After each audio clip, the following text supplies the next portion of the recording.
Assalamualaikum warahmatullahi wabarakatuh, sahabat sejuta kisah. Semoga saja Anda masih selalu setia bersama kami, channel yang setiap hari selalu menyuguhkan cerita-cerita misteri menarik. Dan kali ini kami masih akan melanjutkan sebuah kisah misteri yang berjudul Kutukan Sewu Lelembut Part 3.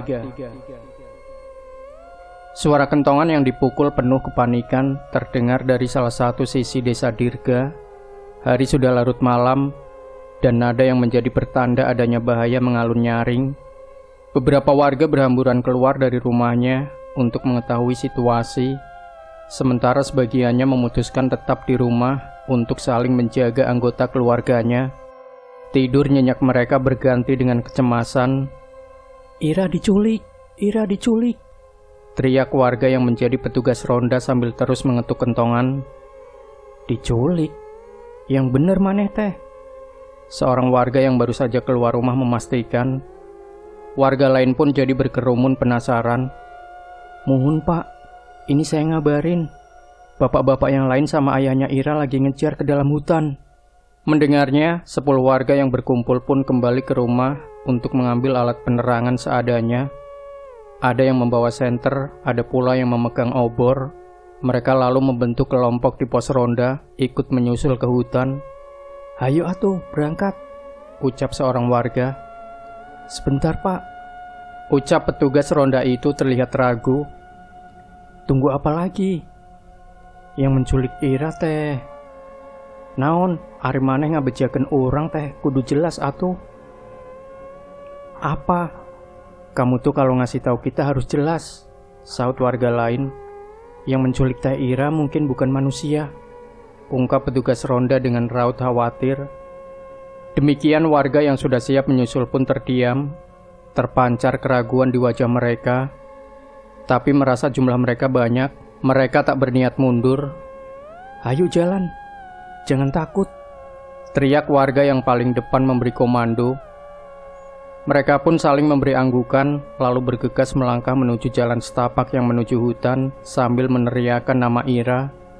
Nyala kobaran obor dan sorotan senter menerangi jalan setapak itu. Malam yang biasa hening dan gelap berubah riuh. Sayangnya baru beberapa langkah memasuki hutan, warga desa tiba-tiba terhenti karena keberadaan siluet seseorang yang berdiri di tengah pepohonan. Sosok itu membelakangi mereka seakan sengaja menjadi penghalang. "Apa itu?" ucap seorang warga sembari menunjuk sosok itu. Wujudnya memang seperti orang biasa dengan pakaian warga desa pada umumnya, tapi wajahnya ditutupi dengan separuh topeng berwarna hitam. "Darah perawan atau darah seluruh warga desa, tuanku memang butuh keduanya," ucap sosok itu. Di balik kegelapan bibirnya menyeringai. Angin dan suara serangga hutan mendadak menghilang. Suasana tiba-tiba hening begitu saja, seolah memberikan ruang untuk sosok bertopeng hitam itu memulai aksinya. Di punggung belakang, ia menarik sebilah pisau. Obor yang menyala temaram memperlihatkan tangan sosok itu menunjukkan pisau berukir di genggamannya. Saat itulah warga desa yakin mereka berada dalam masalah. "Dia bukan manusia biasa, hati-hati," teriak seorang warga yang menyadari kejanggalan dari sosok itu. Di tengah kebingungan, tiba-tiba mereka terkejut karena tubuh mereka yang kaku dan kaki mereka yang tidak bisa digerakkan. Seakan kaki mereka terpantek di tanah. 10 orang. Apa akan ada yang datang lagi? Sosok bertopeng sebelah itu melangkah mendekati para warga. "Lepaskan kami!" teriak salah satu warga desa. Lalu tiba-tiba dalam sekejap di lehernya terbeset garis terukir api. Darah pun mengucur deras. Ia kejang-kejang karena darah mengucur deras dari luka yang nyaris tak kasat mata di lehernya. Matanya melotot dan terbatuk darah. "Brengsek kamu!" hardik warga lain. Mereka panik mengetahui nasib mereka akan berakhir tragis. "Tumbal tidak punya hak untuk bicara," ucap sosok bertopeng itu dengan tenang sembari mengelap pisaunya yang basah dengan darah. Warga desa yang ketakutan berusaha berlari, tapi menggerakkan jari saja begitu sulit. Nyalang mata mereka membiaskan ketakutan karena akan menerjang kematian yang sia-sia. Jangan, Jangan! Sebelum bilah pisau tajam yang dilesatkan menyentuh leher warga yang menjadi korban berikutnya, tiba-tiba kabut pekat muncul, membuat sosok bertopeng itu menghentikan gerakannya dan berubah waspada. Bruk! Tubuh seorang pria terjatuh dari salah satu sisi kabut. Warga yang menoleh benar-benar bingung dengan situasi itu. Itu... tubuh itu mirip... ucap salah satu warga yang menganga, memastikan objek yang ia lihat sama dengan sosok bertopeng di depan. Sosok bertopeng itu menoleh ke sekitar, tangannya mengepal di depan topeng yang ia kenakan. Terang! Dalam sepersekian detik, pisau di tangannya beradu dengan keris yang melesat tepat ke wajahnya, membuat sosok bertopeng itu mundur dan lebih waspada dengan lawan yang belum bisa ia identifikasi. Mas Jagat! Dirga! Seorang warga terkesiap mengetahui siapa yang datang. Senyuman kecil muncul di bibir warga desa yang tengah menahan kengerian ketika melihat dua pemuda yang hadir dari balik kabut. Sementara sosok bertopeng sebelah itu geram mendapati musuh yang tak terduga. Kalau dia Baron, kau siapa? Jagat menendang tubuh sosok pria bertopeng yang terkulai di tanah. Ia menitipkan tubuh Ira yang tengah dibopong kepada warga di dekatnya. Tidak mungkin di desa ini ada yang bisa mengalahkanku, tegas sosok bertopeng itu dengan angkuh. Aku? Dirga menunjuk dirinya sendiri. Suara langkah kaki yang lain muncul di dekat warga desa yang tengah meregang nyawa. Entah bagaimana sosok itu tiba-tiba bisa berada di tengah-tengah mereka begitu saja. Itu ajian pecah sukmo, Dirga. Jangan terkecoh, ucap seorang pria baya di belakang Dirga dan Jagat. Abah, apa tadi? Ajian pecah sukmo? Tanya Dirga. Abah mengangguk. Ia sepertinya tidak perlu membahas lebih lanjut dan memilih memfokuskan dirinya menghentikan pendarahan di leher warga sambil membacakan beberapa lantunan mantra penyembuh. Ia berharap apa yang ia lakukan bisa menyelamatkan nyawa warga desa itu. Dirga juga tidak ingin berbincang lebih lama. Ia memberikan satu pecahan kerisnya pada Jagat dan bersiap menyerang sosok Baron yang kini di hadapan mereka. Berarti kita tinggal mengalahkan dia lagi kan Mas Jagat? Ucap Dirga sebelum menerjang dengan senyum percaya diri. Keris dan pisau kembali saling beradu, tapi kecepatan Baron mampu mengimbangi kecepatan mereka berdua sebelum mereka kembali memasang posisi bertahan. Jangan lengah, orang ini ahli dalam bertarung, ucap Jagat pada Dirga. Perlahan mereka menyadari, walaupun memang keadaan gelap, hutan yang kini menjadi arena bertarung mereka terasa semakin pekat. Mereka belum menyadari bahwa sedikit demi sedikit goresan pisau sudah melukai tubuh mereka secara misterius. Dirga membelah kerisnya lagi dan melemparnya untuk menyerang Baron. Namun, kegelapan yang Baron ciptakan dengan ajiannya mengecoh Dirga. Sebaliknya, Dirga malah terjatuh karena kerisnya bak bumerang yang jadi senjata makan tuan. Dirga menghindari kerisnya yang melayang ke arahnya, dan tak butuh lama ia kehabisan tenaga dengan luka sayatan yang baru sadar mengenai kulitnya. Dalam sekejap, Dirga jatuh terduduk bersamaan kerisnya jatuh ke tanah. Pusaka itu cocok untuk tuanku. Baron menyeringai melihat keris itu. Kesadaran Dirga teralihkan dengan munculnya penglihatan kerisnya melayang-layang menghabisi warga desa. Ia pun dalam ketidakberdayaannya panik melihat pemandangan sadis itu. Sementara ia tak bisa bergerak sedikit pun. Baron menggunakan kesempatan itu untuk menyerang Dirga. Ia melesat cepat sembari menghunuskan bilah pisaunya yang membelah udara. Akan tetapi, sesaat sebelum Baron berhasil menerjang ke arah Dirga, sebuah batu menyala melayang ke arahnya dan seketika meledak. Baron pun terpental ke belakang sembari memegang pundak kirinya. Darah segar menetes ke tanah. Ia meringis kesakitan. Kami sudah mengalahkanmu satu. Menghabisimu bukan perkara sulit, ucap Jagat dengan nada dingin. Dirga berusaha bangkit dan menyadari bahwa apa yang tadi dilihatnya hanyalah ilusi yang dibuat oleh ajian Baron. Sosok itu pun geram mengetahui jagat tidak bisa diremehkan. Ia membacakan sebuah ajian.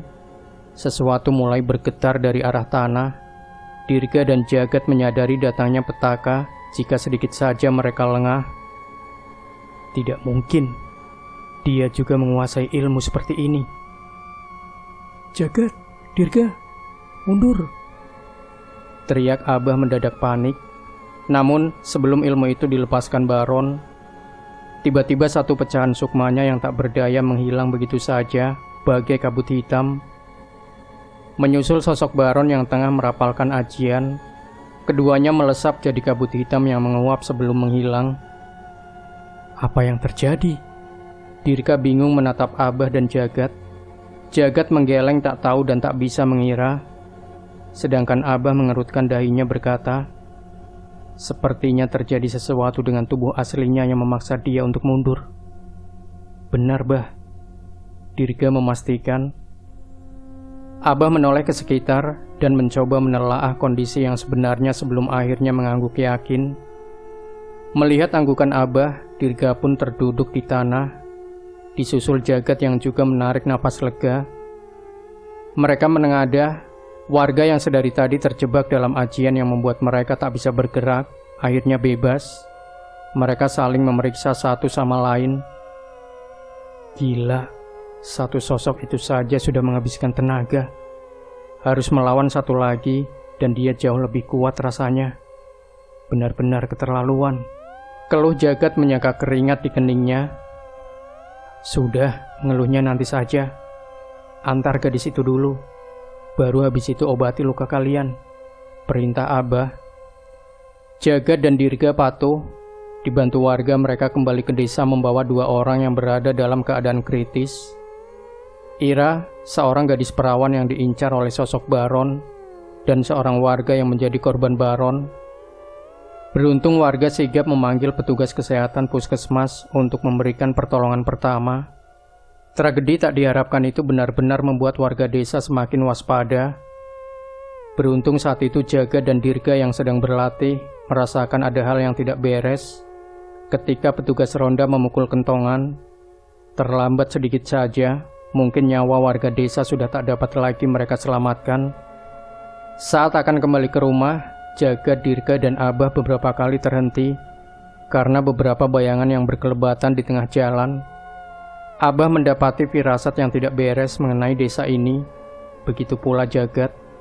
Mereka berdua tahu ini bukan hal yang biasa, tapi mereka tak bisa gegabah untuk menyimpulkan dan mengambil tindakan. Cering! Mereka bertiga mencari asal suara itu dan melihat bayangan seekor kucing hitam yang berjalan pincang di atap rumah warga. Saat menoleh ke arah lain, samar-samar mereka melihat bayangan kecil melintas seperti seekor kera yang melesat dari pohon ke pohon. Abah mendadak khawatir. Sepertinya mereka akan terlibat tragedi besar lagi, ucap Abah mengenali kedua sosok itu. Jagat hanya memberikan anggukan kecil sebagai tanggapan. Pikirannya juga mengkhawatirkan yang sama. Sementara itu, Dirga masih melamun, mengingat penglihatan yang muncul saat berhadapan dengan Baron tadi. Ajian macam apa yang bisa menciptakan ilusi dan membuat gempa? Sudah hampir 1 minggu sejak warga desa Dawoilir tak sadarkan diri. Walau Pak Lek dan Naya sudah mengusahakan berbagai cara, baik secara medis maupun gaib, tetap saja usaha mereka tidak berdampak banyak. Tiap manusia memiliki 1 raga dan 4 sukma. Keempat sukma itu konon mewakili kalbu atau nurani, nafsu atau niat, roh atau kehidupan, dan cahaya atau jati diri yang menghubungkan dengan ketuhanan. Kekurangan salah satunya akan membuat seorang manusia kehilangan kendali atas dirinya sendiri.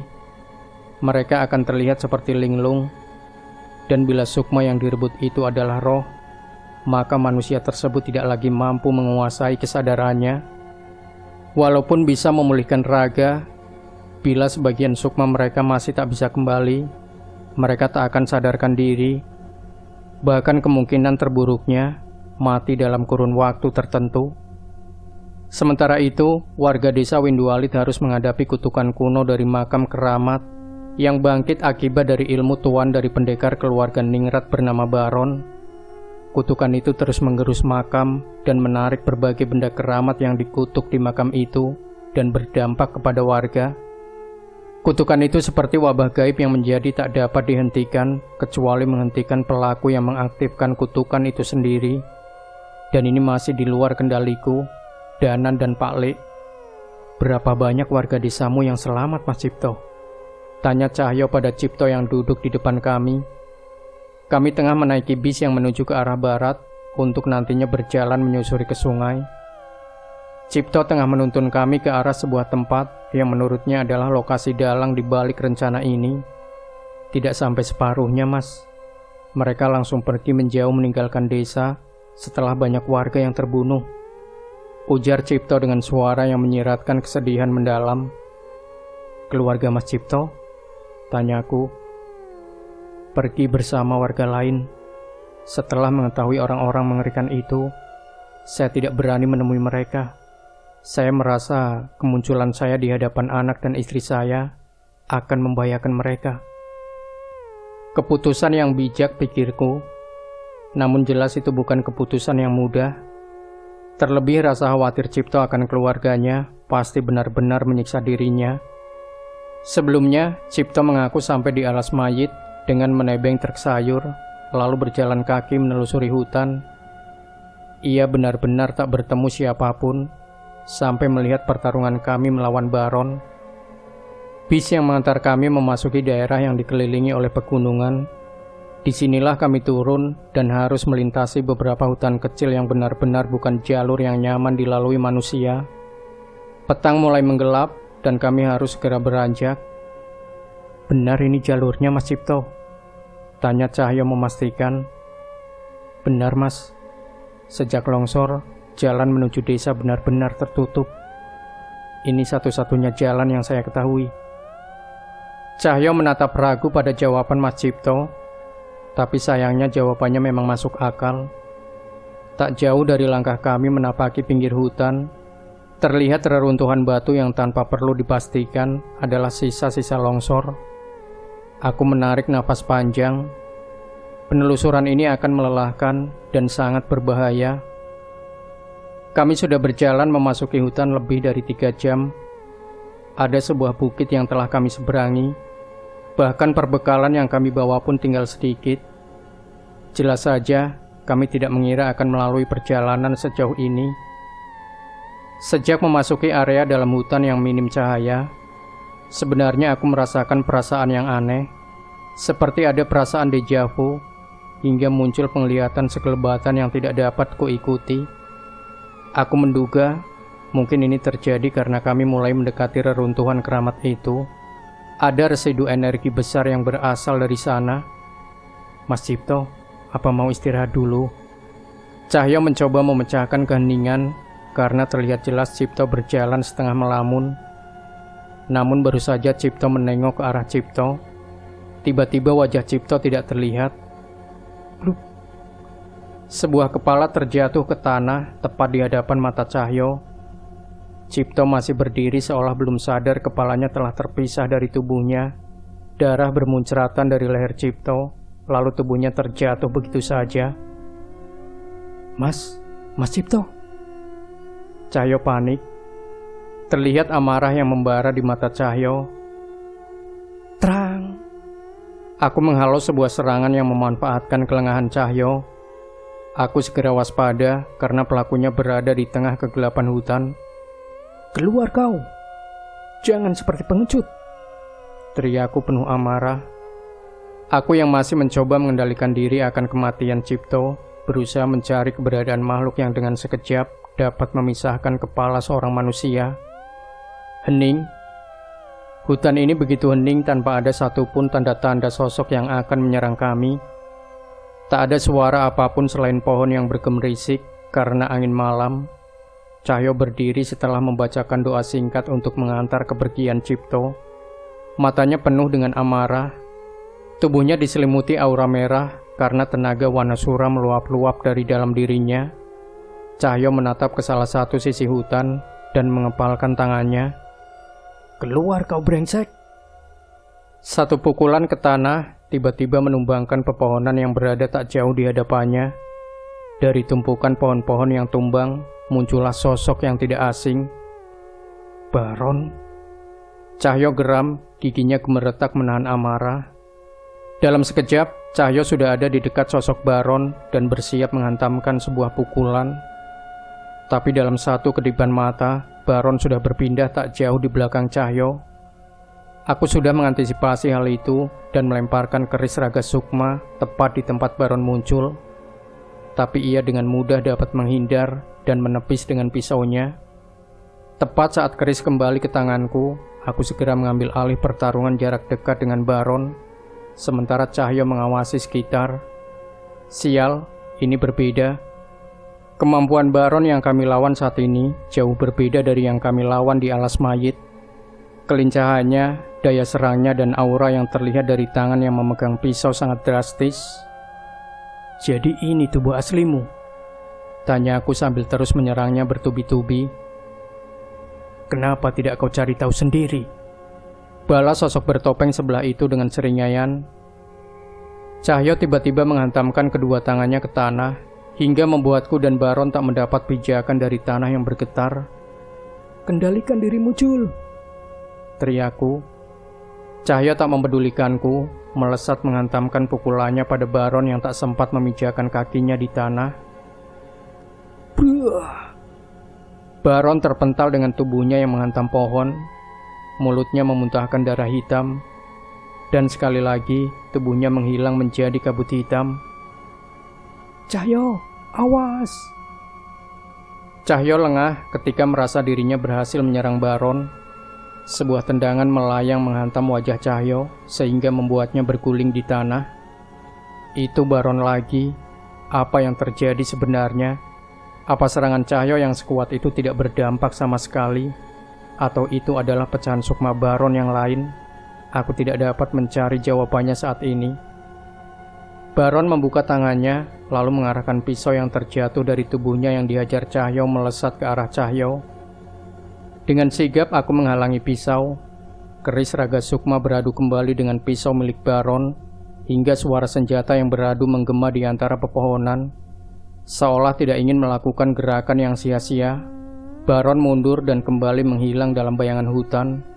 Aku dan Cahyo saling membelakangi, memasang posisi waspada, bersiap menghadapi kemunculan Baron. Cahaya matahari mencapai batasnya. Kegelapan malam mulai menyelimuti hutan.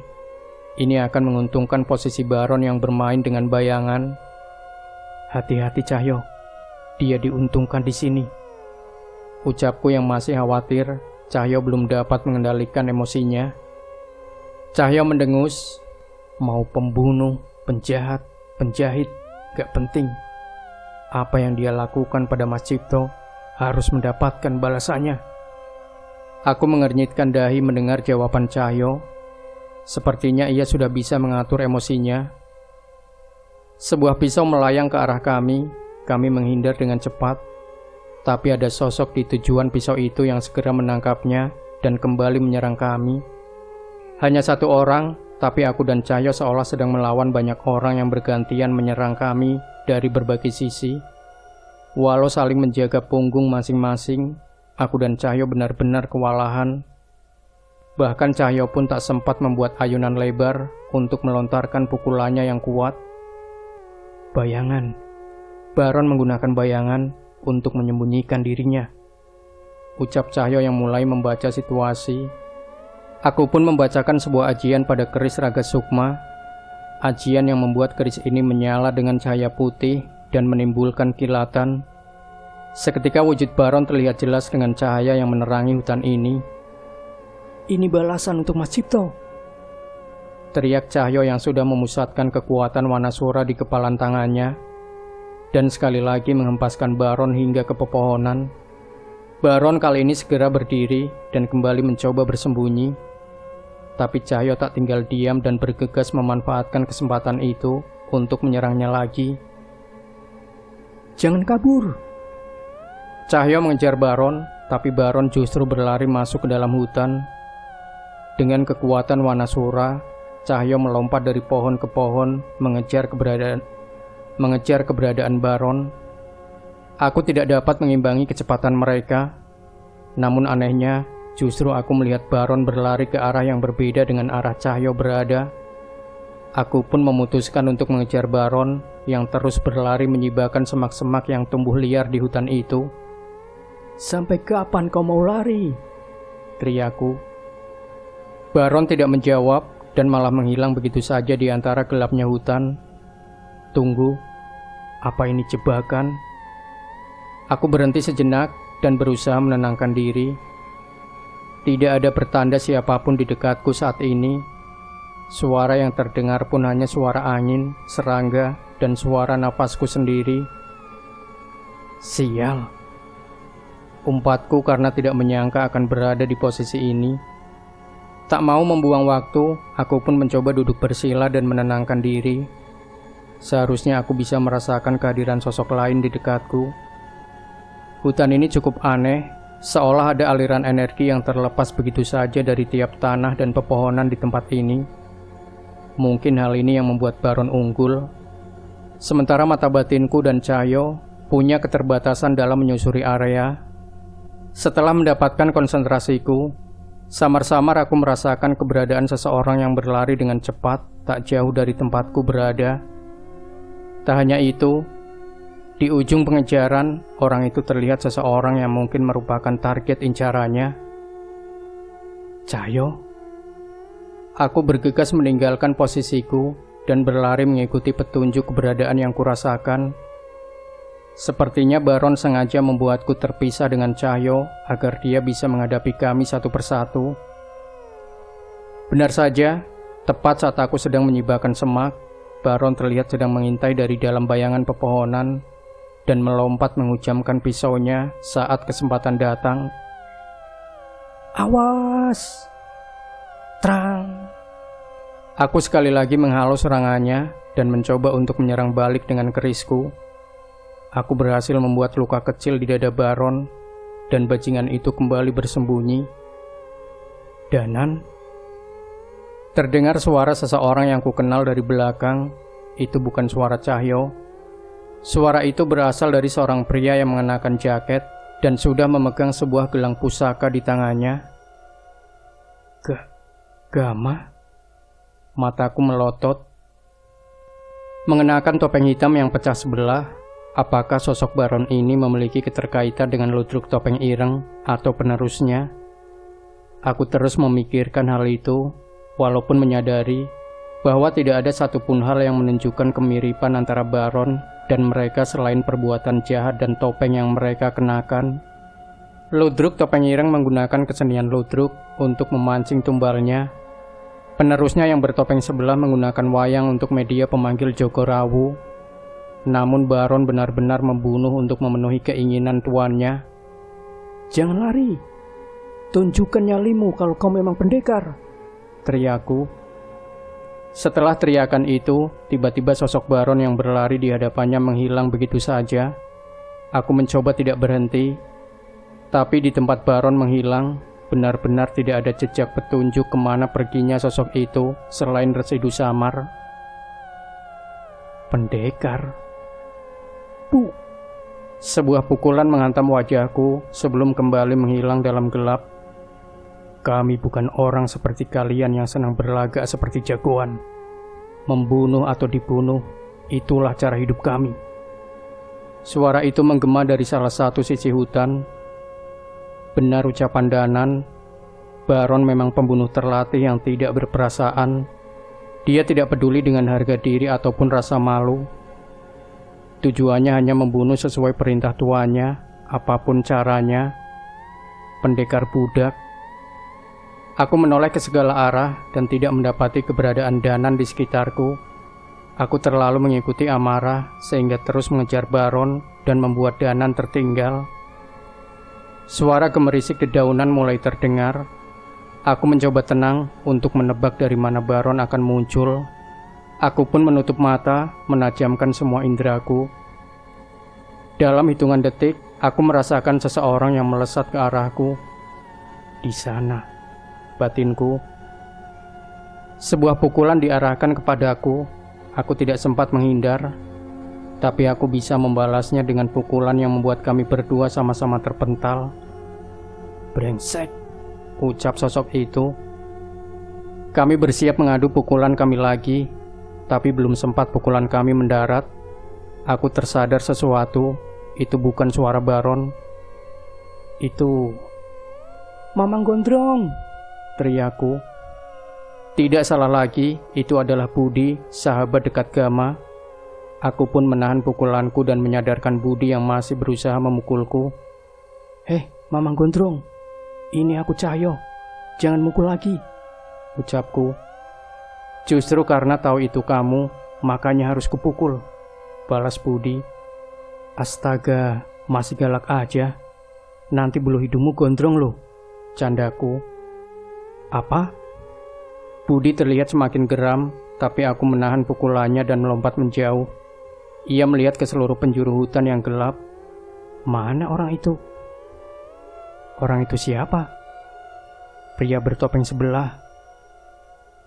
Aku mengernyitkan dahi dan mendekati Budi lagi. "Baron, kau juga berurusan dengan dia?" Belum sempat menjawab, tiba-tiba sebuah tendangan menghantam tubuhku. Aku terpental cukup jauh. "Sialan, masih mau adu pukul?" Hardiku kesal. Ternyata Budi yang menendangku. "Terserah, mungkin kau lebih suka terkena serangan pisau itu daripada tendanganku," balas Budi. Aku menoleh dan mendapati sebuah pisau sudah menancap pada sebuah pohon. Sudah jelas itu adalah pisau milik Baron. Rupanya Budi menyelamatkanku. Sepertinya aku tidak punya waktu untuk bercanda. Sosok pria bertopeng sebelah itu sudah mengampiri pisaunya dan mengincar kami lagi. "Kita urus dia dulu," ucapku. Budi terkekeh. "Kau pikir sejak tadi aku sedang apa?" Aku sedikit melirik pada Budi sembari sedikit berpikir, bagaimana bisa ada orang sedingin dan seketus ini? Mungkin sekali-kali aku harus menceburkannya ke sungai agar bisa akrab sama onggi-onggi yang sama-sama gondrong. Dari dalam bayangan, Baron muncul dengan pisaunya. Aku dan Budi melompat menjauh dengan penuh kewaspadaan terhadap setiap titik gelap yang ada di hutan ini. "Mamang Gondrong, di belakangmu!" teriakku yang segera direspon dengan pukulan memutar dan segera ditahan oleh Baron. Aku menyusul mereka dan ikut ambil peran dalam pertarungan itu. Dengan kekuatan Budi, aku bisa mengimbangi tenaga Baron. Tapi sayang, tidak dengan ilmu dan kecepatannya. Baron pun kembali menghilang. Kini ia muncul cukup di tempat yang jauh dari hadapan kami. Aku mencoba memahami situasi ini, dan dengan kekuatan Wanasura, aku melangkah di permukaan pohon yang cukup besar di sekitarku. "Jangan pernah berpikir manusia rendahan seperti kalian bisa mengalahkan kami keturunan ningrat yang terberkati," ucap Baron geram. Dari suaranya, ia sepertinya mulai kesal karena belum bisa menumbangkan kami. Budi tidak peduli dengan ucapan Baron dan terus mencoba menyerangnya, tapi Baron kembali menghilang. Walau begitu, kali ini Budi selalu bisa menebak di mana kemunculan Baron. Sedikit demi sedikit, Budi mulai bisa mengimbangi Baron. Aku sangat terbantu. "Memang dasar binatang hutan. Yang kau tahu pasti hanya mengais kotoran sisa-sisa kami. Bagaimana kau bisa mengimbangi ilmuku?" seru Baron di tengah kegelapan. Ia ingin memprovokasi kami. Walau Budi tidak membalasnya, aku geram mendengar ucapan itu. Akan tetapi, tiba-tiba Budi berlari. Terah ningrat, terah keramat, terah keparat atau apalah itu. Pengetahuan kalian tentang sudut-sudut hutan tidak lebih darinya. Yang kau hadapi bukan sekedar terah sekarat, tapi keturunan dari keluarga pelindung hutan keramat. Leweng Sasar, Jalukerta Jasa, ucap Budi sambil menerjang ke arah pohon. Pukulan dari Budi ternyata mengenai Baron hingga terpental jauh dan berguling-guling ke tanah. Ia terbatuk dan kesulitan berdiri. Aku tersenyum. Baron seharusnya tidak meremehkan Mamang Gondrong, Budi, atau ia yang memegang nama lahir Jalukerta Jasa. Aku pun berkata kepada Baron, Kau tidak tahu siapa lawanmu, Baron Pengecut? Budi, orang yang kau lawan ini, orang yang lahir dari keluarga yang tinggal di hutan keramat Leweng Sasar. Mereka lah yang menjaga manusia dari ganasnya hutan itu, sampai dia memutuskan menyegel hutan itu lagi. Jadi, kau mau bertarung atau hanya mengoceh dari atas pohon? Ucap Budi dingin. Heh, aku ini lagi belain kamu loh.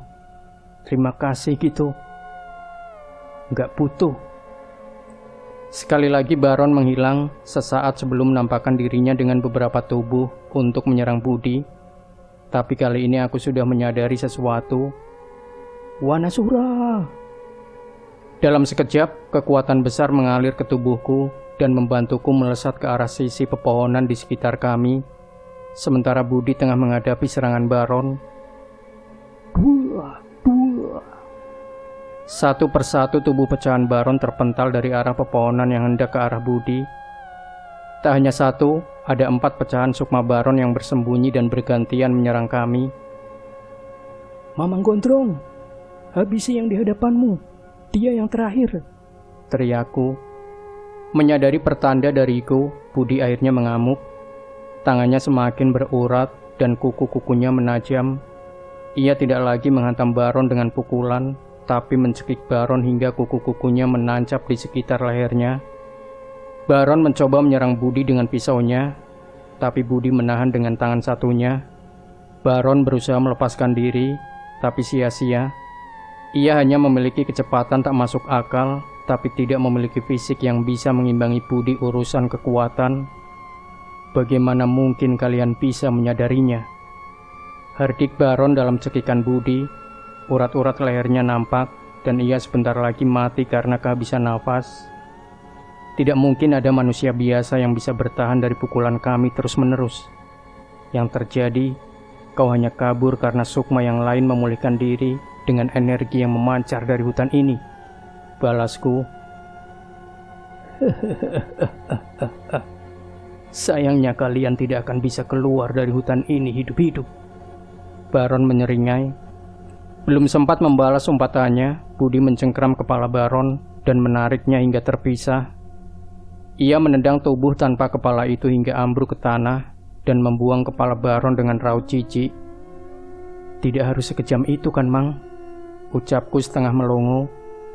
Berisik.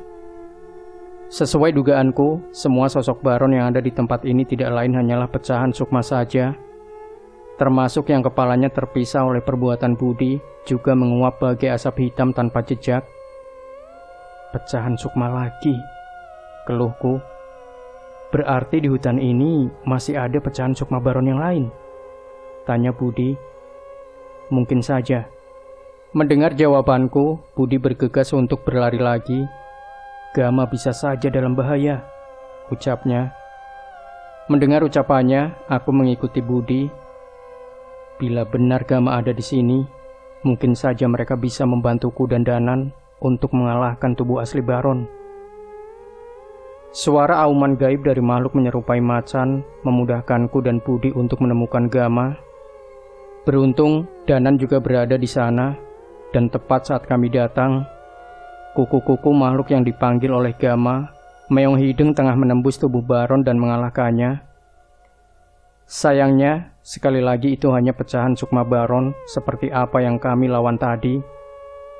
Mereka nggak ada habisnya, ucapku ketika Danan dan Gama mengakhiri pertarungan. Benar, ini juga sudah yang keberapa kali kami mengalahkan Baron, ucap Gama sebelum menjabat tanganku. Jangan lengah, aku merasakan sosok lain yang mendekat, Budi memperingatkan. Aku mengangguk dan mulai memperhatikan setiap sisi hutan. Sementara itu, Danan dan Gama saling bertatapan dan melirik ke arah kami. Kayaknya ada yang makin akrab nih, goda Gama. Jelas dong, kita kan sahabat baik, balasku sembari merangkul Budi yang wajahnya tetap saja datar. Singkirkan tanganmu dan jauhkan sarung baumu dariku, balas Budi ketus. Ah, Mamang Gondrong malu-malu gitu.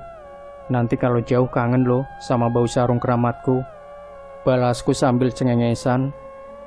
Wajah Budi terlihat aneh, sementara Gama dan Danan tertawa melihat ekspresi wajah Budi yang konon sulit untuk tertawa itu. Tiba-tiba ada angin kencang berembus di sekitar kami. "Mereka datang," ucap Danan.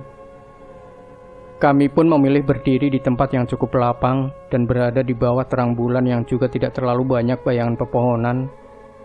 Dengan posisi melingkar saling membelakangi, kami menjaga setiap sisi dari kemunculan pecahan sukma baron akan menyerang kami. Menyerah saja. Di alas Rawa Sukmo ini, ilmuku tidak memiliki kelemahan.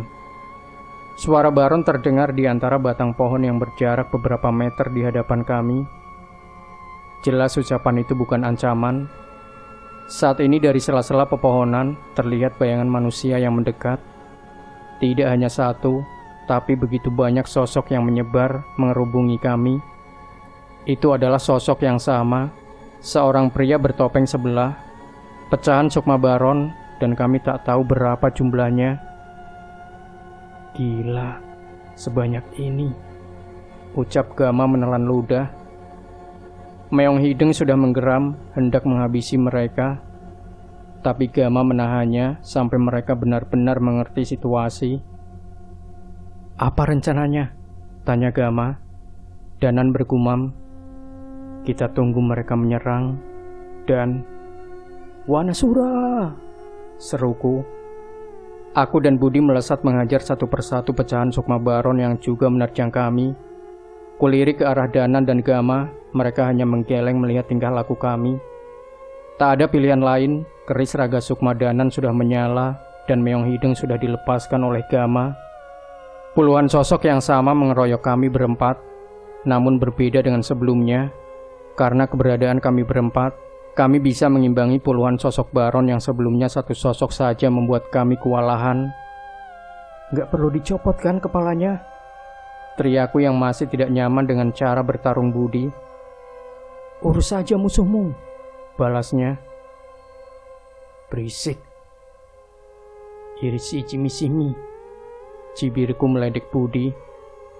"Apa?" Budi melotot ke arahku. Enggak." Aku pun menjauh dan menghadapi sosok baron di sisi lain. Entah sudah berapa lama kami bertarung, tapi pecahan sukma baron masih terus bermunculan dan membuatku mulai terengah-engah. "Sosok bernama baron itu pasti punya batas untuk memecah sukmanya kan?" teriak Gama. "Benar, seharusnya begitu. Kecuali..." Danan seperti menyadari sesuatu. Danan menyingkir dari pertarungan dan melimpahkan musuhnya pada Meong Hideng. Ia menyimpan kerisnya dan meletakkan tangannya di tanah. Ada beberapa bait doa yang ia bacakan dengan lantang hingga terdengar ke telingaku. Sepertinya Danan menyadari sesuatu di hutan ini. Doa-doa yang ia bacakan adalah ritual untuk meruat sesuatu. Apa mungkin ia mencoba meruat hutan ini? "Apa yang temanmu lakukan?" tanya Budi. "Hutan ini memberikan energi yang tak terbatas untuk ajian pecah sukma milik Baron. Kalau kita nggak menghalanginya, kita nggak akan bisa bertahan karena mereka nggak habis-habis, apalagi sampai lewat tengah malam," jelasku. Baru saja menyelesaikan penjelasan, tiba-tiba aku melihat Danan terpental. "Nggak bisa, energi hutan ini terlalu kuat," ucap Danan. "Lantas, apa yang harus kita perbuat?" tanya Gama. Melihat hal itu, aku ingin mencoba kemungkinan lain. Dengan meniup dua jari di bibirku, aku memanggil salah satu temanku yang ku ketahui sudah berada di tempat ini sejak tadi. Auranya terasa, tapi ia belum menampakkan diri. Suara daun saling bergesekan bersama sosok kecil yang berlari dengan lincah, menghindari berbagai sosok yang bertarung bersama kami. Ia menghampiriku dan segera menaiki bahuku. "Bisa cari tahu cara menangani hutan ini atau menemukan tubuh asli Baron?" tanyaku pada Kliwon. Kliwon melompat ke hadapanku dan menunjukkan beberapa gerakan sembari mengeluarkan suara layaknya kera. "Apa katanya?" teriak Danan. "Tubuh Baron gak bersembunyi di tempat biasa. Entah dilindungi energi gaib atau memang berada di alam berbeda." "Kau mengerti bahasanya?" Budi keheranan. Lah, emang aneh? Balasku. Budi menggeleng sembari terus menahan serangan Baron. Sepertinya kali ini ia menganggapku lebih aneh lagi. Setelah beberapa saat, Kliwon pergi meninggalkanku dan melesat menembus kegelapan hutan. Danan menoleh ke arahku, menunggu kabar dariku. Menurut Kliwon, ada seseorang di hutan ini yang mungkin bisa membantu kita. Kita harus bertahan sekuat mungkin. Jelas pada Danan. Entah kami bisa bertahan sampai kapan, sepertinya Baron juga tidak berniat mengendurkan serangannya. Apalagi membiarkan kami melarikan diri dari hutan ini. Saat ini kami menunggu Kliwon menemukan orang yang mungkin bisa menolong kami. Semoga saja kami bisa bertahan. Langit malam yang cerah dengan cahaya rembulan terus memantulkan kilatan puluhan pisau yang berterbangan ke arah kami. "Kesini!" Teriakku mengambil salah satu batang pohon yang tumbang dan menghalau semua pisau itu sekaligus untuk menjadikannya perlindungan untuk Danan dan yang lain. "Kekuatan yang gak masuk akal," balas Gama. Walau berhasil menyapu semua pisau itu, semua pertarungan ini membuatku sangat kelelahan hingga kesulitan untuk berdiri lagi. "Cahyo!" Danan khawatir dan menghampiriku, tapi aku memberi isyarat baik-baik saja kepadanya. Tak hanya aku, Budi juga sudah hampir kehabisan nafasnya. Keris Danan tak lagi bersinar, dan entah berapa lama lagi Gama bisa mempertahankan keberadaan Meong Hideng. "Apa sebaiknya kita melarikan diri?" tanya Danan yang khawatir dengan kondisi kami. Tak ada satupun dari kami yang menjawab, sepertinya memang kami belum ingin menyerah. Di tengah kebingungan kami, tiba-tiba aku merasakan sesuatu di tempat yang tidak begitu jauh. Samar-samar terdengar suara raungan yang tidak begitu asing. Tahan sedikit lagi," ucapku. "Kamu yakin, Jul?" tanya Danan ragu. Aku mengangguk. Raungan itu, dia sudah menemukan apa yang dia cari. Itu adalah suara dari wujud asli Kliwon. Itu adalah suara dari wujud asli Kliwon Wanasudra, saudara kembar dari Wanasura, monyet kembar penjaga alas wetan. Akhirnya, ucap Budi yang juga menyadari raungan itu. Tengah malam telah terlewati, hanya sedikit dari sisa tenaga kami untuk terus bertahan melawan serangan pecahan Sukma Baron. Hanya dengan kemunculan Kliwonlah kami terus membakar harapan kami untuk terus berkobar agar bisa memenangkan pertarungan. Derap langkah kaki yang berlari terdengar mendekat menembus jalur hutan. Berbagai serangan diarahkan kepadanya, tapi Kliwon berhasil menghalaunya hingga membawa sosok itu kepada kami. "Siapa itu?" tanyaku. Kliwon membawa seorang pemuda yang terkejut melihat pemandangan di sekitar kami. Apa ini? Kalian melawan ini semua?" ucap pemuda yang tak percaya dengan apa yang ia lihat. Aku pun menjemput pemuda itu dan membawanya ke dekat kami untuk melindunginya. "Jangan jauh-jauh dari kami," ucapku. "Kalau Kliwon membawamu, seharusnya kamu punya cara untuk membantu kami mengalahkan mereka, kan?" tanya Gama. Pemuda itu mengatur nafasnya, ia masih mencoba mencerna pertanyaan dari Gama. "Setelah pecahan Sukma yang dibunuh Kang Sukri, masih ada pecahan Sukma Baron sebanyak ini," ucapnya khawatir. "Tenang, jangan panik. Tenangkan dirimu dulu. Siapa namamu?" tanya Danan. Pemuda itu pun menarik nafas singkat dan mencoba menjawab pertanyaan Danan. Kimpul," balasnya singkat. "Mas Kimpul, apa Mas kiranya memiliki ilmu atau informasi untuk setidaknya menghentikan serangan ini?" tanya Danan lagi. Ia tampak tak ingin bertele-tele. Kami berpikir sejenak, sepertinya ia memikirkan kemungkinan yang mungkin terjadi. Ia menatap ke arah kami seolah meyakinkan diri apakah kami dapat dipercaya. "Satu-satunya cara adalah mencari tubuh asli Baron," balas Kimpul. "Itu juga yang sedang kami lakukan dari tadi," ucapku kesal. Namun ucapan itu ternyata berbuah sebuah sepatu melayang ke arahku yang dilemparkan oleh Danan. Diam dulu. Kena lagi. Keluhku yang akhirnya memilih untuk diam dan menyerahkan komunikasi pada Kimpul itu pada Danan. Apa ada cara untuk menemukan tubuh aslinya? Tanya Danan, kali ini suaranya lebih bersabar. Mungkin saya bisa membantu. Ada sebuah ilmu yang diturunkan kepada saya. Ilmu yang sebenarnya diincar oleh tuan dari sosok baron itu. Ilmu Pangaweruh. Kimpul menjelaskan bahwa ia bisa mencari keberadaan tubuh asli baron dengan ilmunya yang mampu menerawang beberapa saat ke depan. Kami pun sepakat memberikan uang pada Kimpul dan melindunginya dari serangan pecahan sukma baron. Percuma, Raden Sengkuni akan segera menemukanmu, ucap pecahan sukma baron. Ilmu itu adalah haknya.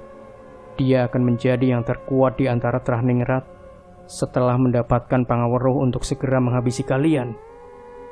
Pengecut sepertimu takkan bisa berbuat apa-apa, sahut pecahan sukma baron yang lain. Berisik, teriakku yang menghantam pecahan sukma baron yang mencoba mengganggu Kimpul. Kimpul terlihat kesakitan karena wajahnya terkena sayatan pisau. Ia memegangi pipinya. Namun sebelum kami menghampirinya, ia membuka matanya dan bernafas dengan terengah-engah. Ketemu, ucapnya. Di mana? Danan bergegas menghampiri.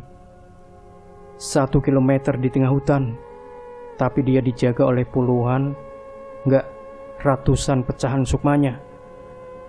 Kita ke sana, kami akan melindungimu dari mereka, ucap Gama sambil membantu Kimpul berdiri. Mang, masih kuat? Tanya aku pada Budi yang sedari tadi tak bersuara. Kau bercanda. Tanpa menoleh, Budi menghantam pecahan sukma baron dengan pukulannya dan membolongi tubuhnya dengan cakarnya. Sepertinya aku tidak perlu khawatir dengan monster ini. Kami berlari menuju arah yang ditunjukkan oleh Kimpul. Ia menuntun kami masuk lebih dalam ke dalam hutan yang semakin gelap. Walau berlari sekuat tenaga, pecahan sukma baron terus mengejar kami, dan yang diincari saat ini bukan lagi kami, melainkan Kimpul. Jangan lengah, teriak Danan yang memimpin di depan. Aku menjaga di belakang, sementara Budi dan Meong Hideng menjaga sisi samping. Kami membentuk formasi persegi dengan Kumpul berada di tengah-tengah. Gama terus mendampingi Kimpul untuk menunjukkan arah. Kalau kalian bisa menahan semua pecahan sukma baron, mungkin aku bisa membunuh tubuh aslinya, ucap Kimpul. Mas Kimpul serius? Mas Kimpul punya kekuatan untuk itu, Gama memastikan. Sembari berlari, Kimpul mengeluarkan sebuah pisau dengan ukiran ular. Pisau itu terlihat kusam dan tak pernah dirawat, tapi auranya besar sekali. Wanasudra langsung menoleh, merasa sesuatu yang sama seperti reaksi Danan yang memegang keris raga sukma. Sepertinya pisau pusaka itu memiliki energi yang menakjubkan. Ini pusaka kerangkeng sukmo. Dengan ini, aku bisa menyegel sukma baron. Terlebih saat memecah sukma sebanyak ini, dia pasti sedang dalam posisi yang mudah untuk diserang, ucap Kimpul. Masuk akal. Sepertinya kami mendapatkan petunjuk untuk menyelesaikan perkara baron ini. Benar, sesuai ucapan Kimpul, kami akhirnya tiba di salah satu bagian hutan yang sudah dikepung dengan ratusan sosok yang sama. Aku menelan ludah. Ini seperti benteng manusia yang tak terhitung jumlahnya. Saat ini kami hanya bisa percaya dengan Kimpul. Entah sisa-sisa energi kami sanggup atau tidak, aku menelan ludah. Kalau takut, sana pulang saja, jadi tukang topeng monyet, ledek Budi yang tiba-tiba sudah di depan kami. Jangan, nanti pada takut sama monyetku, balasku yang segera memanaskan semangat Wanasura dan Wanasudra untuk melakukan pertarungan penghabisan. Gama dan Danan langsung memulai pertarungannya. Sementara Kimpul tengah menjura, ia tampak fokus mencari keberadaan tubuh asli baron yang seharusnya berada tak jauh dari tempat kami berdiri. Puluhan, mungkin ratusan pukulan saling beradu di tempat ini. Harapan kami hanya agar Kimpul segera menyelesaikan tugasnya. Tak butuh waktu lama, pohon-pohon mulai tumbang dengan amukan Meong Hideng. Kepala-kepala beterbangan, dan menghilang karena kegilaan Budi. Namun aku yakin ini semua adalah kekuatan terakhir mereka. Begitu juga aku dan Danan. "Danan, Nyi Sendang Rangu?" tanya aku yang berharap ia meminta bantuan dari sosok itu. "Gak bisa. Setelah dari desa Dabu Ilir, Nyi Sendang Rangu berkelana mencari petunjuk untuk membantu kita di pertempuran setelah ini," jawab Danan. "Masih ada pertempuran lebih dari ini?" tanyaku panik. "Ada. Ki Dudui juga sudah memberi petunjuk. Keberadaan Kimpul di sini sudah menjawab semuanya," tambah Gama. Aku menoleh ke arah Kimpul yang masih terpejam tanpa bergerak sedikit pun dari posisinya. "Ada apa?" tanyaku. "Tidak mungkin. Batu itu..." Kimpul membuka mata dan menatap batu gunung sebesar 2 kali manusia biasa di hadapannya. "Batu itu kenapa?" "Tidak mungkin menghancurkan batu itu dengan tangan kosong. Wujud asli Baron bersembunyi di dalam." Buah! Dalam sekejap batu itu hancur dengan pukulanku dan Budi secara bersamaan. "Alah Mang, gak usah ikut-ikutan," ucapku. "Berisik," ucap Budi yang kembali ke pertarungan. Walau bertarung dengan bengis, sepertinya ia memperhatikan setiap ucapan kami. Kalian ini sebenarnya siapa?" ucap Kimpul kaget. Namun benar ucapan Kimpul, batu itu rupanya adalah sebuah pintu goa. Aku memang merasakan ada keberadaan seseorang di dalamnya. Hancurnya batu itu membuat pecahan Sukma Baron semakin menggila. Mereka tidak segan membunuh dirinya sendiri untuk menggandakan kekuatan demi berhasil menancapkan pisau ke tubuh kami. "Kau pikir bisa membunuhku?" hardik pecahan Sukma Baron. Pecahan Sukma Baron itu lolos dari pandangan kami dan mendekat ke arah Kimpul. Tapi keris raga Sukma sudah melayang dan menembus wajahnya lebih dulu. "Kimpul, selesaikan!" teriak Danan. Kimpul menoleh dan mengangguk. Ia masuk ke dalam goa itu seorang diri dengan menggenggam pisau pusaka di tangannya. Baru saja Kimpul masuk bergerak beberapa langkah, tiba-tiba sebagian pecahan Sukma Baron menghilang secara bersamaan. "Gawat!" teriak Danan. Aku yang menyadari hal itu segera menyusul ke dalam goa.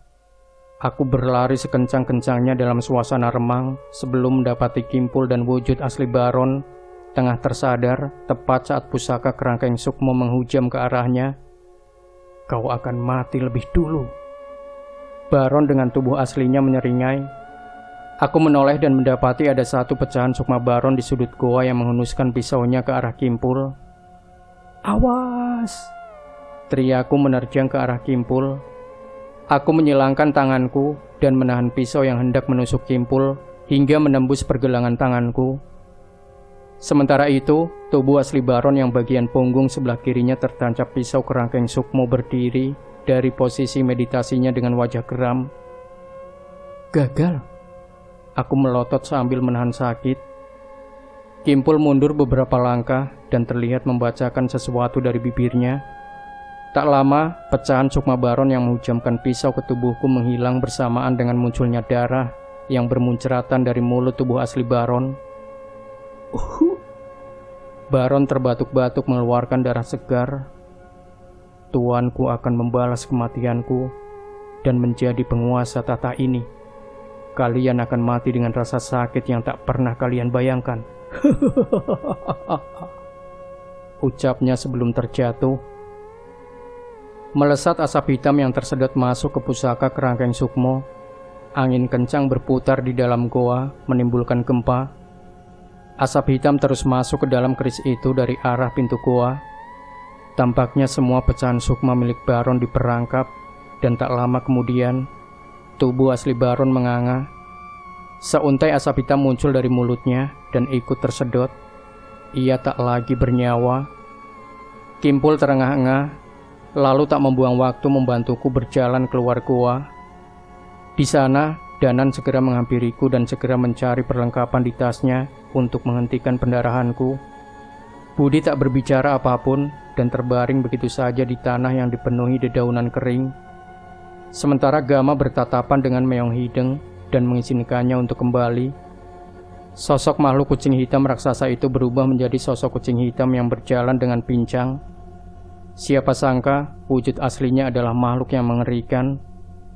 Sepertinya ada yang membedakan pusaka itu dengan pusaka pada umumnya, ucap Danan dengan raut takjub. Kimpul tersenyum. Ini pusaka yang dipercayakan padaku. Aku tidak harus bertarung sengit bila menggunakan pusaka ini. Sekali goresan, pusaka ini menyegel sukma seseorang. Benar dugaan kami, senjata itu bukanlah pusaka biasa. Beruntung Kimpul ada di pihak kami. Aku membayangkan bila Kimpul menguasai pengawaruhnya dan memanfaatkannya untuk menghadapi musuhnya dengan pusaka kerangkeng sukmo itu, ia akan sulit untuk dikalahkan dan mungkin tak akan kalah. Setelah membebatkan perban di tanganku, Danan berdiri. Ayo kita Ucapannya terhenti. Aku pun hendak melangkah, tapi entah mengapa tubuhku tiba-tiba kaku dan tak bisa bergerak. Siapa kau? Teriak Budi menyadari sesuatu, namun sayangnya tubuhnya juga sama, tak bisa berdiri. Dari salah satu pohon, berdiri seorang yang mengenakan topeng hitam. Kali ini tidak hanya sebelah, ia mengenakan topeng hitam yang utuh. Sial, itu Keling. Gumam Kimpul panik. Siapa dia? Tanyaku. Tuan dari Baron. Tangan kanan Raden Sengkuni yang mengincarku. Ilmu waringin sukmo yang ia miliki sedang mengikat sukma kita. Sosok Keling melompat dari batang pohon. Aku akan menghabisi kalian nanti, ucapnya sambil masuk ke goa. Sementara itu, kami semua berusaha untuk bergerak, tapi sekeras apapun usaha untuk berdiri, kami hanya membuang tenaga. Budi berteriak, tapi ia tetap saja tak bergerak sedikit pun. Ia terengah-engah. Keling kembali muncul dari dalam goa, tangannya mengambil topeng milik Baron, lalu membuangnya. Raden Rahardian, sang raden muda pengecut yang bersembunyi dari desa ke desa. Cih. Keling terkekeh, lalu telunjuknya mengarah ke Kimpul. Aku tidak lagi bisa menarik ilmu ajian pecah sukmo dari tubuh Baron. Pasti ini ulah pusakamu, bukan urusanmu, teriak Kimpul. Memang bukan, karena sekarang kau akan mati bersama mereka, balas Keling. Jangan, teriakku. Tapi kekuatan dari hutan ini juga memperkuat ajian waringin sukmo milik Keling.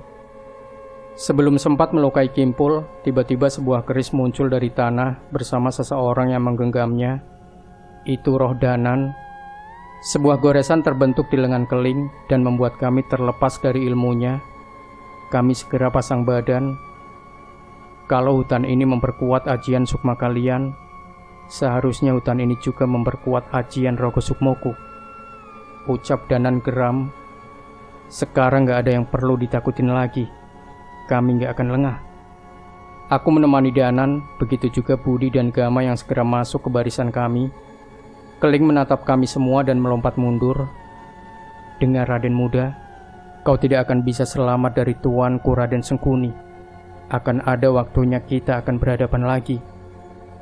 Dan saat itu akan kupastikan setiap bagian tubuhmu akan terpisah dengan begitu menyakitkan, ancam Keling. Aku sempat khawatir dengan Kimpul yang gentar dengan ancaman itu, tapi ternyata aku salah. Kimpul maju dengan tatapan yang penuh keyakinan. Pangaweruhku menjadi kenyataan. Mereka semua adalah pendekar yang diramalkan untuk menghabisi kekejian Raden Sengkuni dan antek-anteknya. Buat apa aku takut dengan ancamanmu? Balas Kimpul. Gama menggenggam erat bahu Kimpul memberinya semangat, sementara Keling memutuskan menghilang kembali bersama kegelapan malam. Sepertinya pertarungan ini baru permulaan, ucap Danan yang kembali pada tubuh aslinya. Gama mengangguk setuju. Sekarang sebaiknya kita segera keluar dari hutan ini dan mencari tempat yang nyaman untuk Mas Kimpul atau Raden Rahardian. Sang Raden muda ini menceritakan semuanya, ucapku dengan senyum meledek dan merangkul bahu Kimpul. Baik. Kimpul mendadak salah tingkah. Budi tiba-tiba terbahak. Kami semua sontak kaget dan menoleh dengan tatapan heran ke raut wajah Budi yang biasanya terlihat dingin itu. Nah, sahabat sejuta kisah, cerita ini masih lumayan panjang. Jadi pastikan Anda tidak melewatkan part demi part yang kami hadirkan untuk Anda. Dan jangan lupa berikan komentar, like, share video ini, subscribe channel Sejuta Kisah, dan nantikan kembali cerita-cerita misteri terbaru dari kami. Wassalamualaikum warahmatullahi wabarakatuh.